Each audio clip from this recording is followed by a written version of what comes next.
Okay, so I'm Dr. Peter Wottenbeard. I'm a research fellow at Aberystwyth University and I work in plant science. Well, today we're trying to show kids how plants see light differently to humans. What we're doing is we're trying to show people how plants see light differently to humans. And the really cool thing about that is that you can manipulate the type of light that you use, different colours, different plants, to show how they grow in different ways.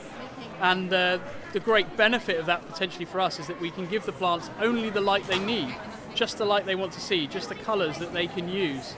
And from that we can grow plants more efficiently by using only the lights that they need. I'm Dr. Helen Miles. I work in the Department of Computer Science and with the Robotics Club, and I'm here today with both the Department of Computer Science and the Robotics Club, and we are doing all sorts of cool things with robotics and VR and projection mapping. So projection mapping behind me is all about projecting things onto surfaces that are a little bit different so that we can do strange shapes, but you can also interact with it. So it's really, really cool, and you can find out what we're doing.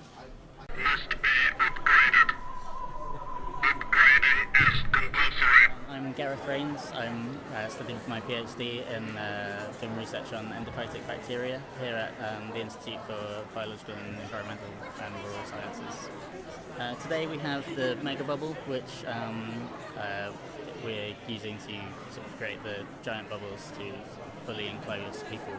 It's showing the surface tension holding the bubble together and how the bubble itself can be strengthened by adding the glycerol to it to increase that surface tension and prolong the life and size of the bubble.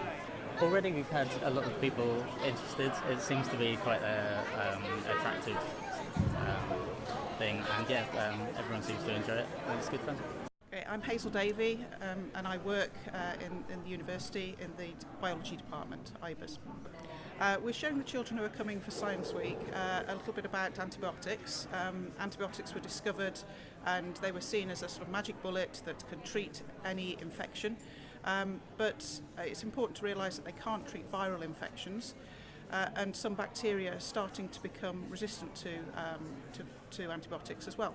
So we've got a game of Skittles going on where the Skittles represent the bacteria, and we've got some balls that represent the antibiotics, and the children are trying to knock the Skittles over to kill the bacteria and learn a little bit about the science behind it as we go along.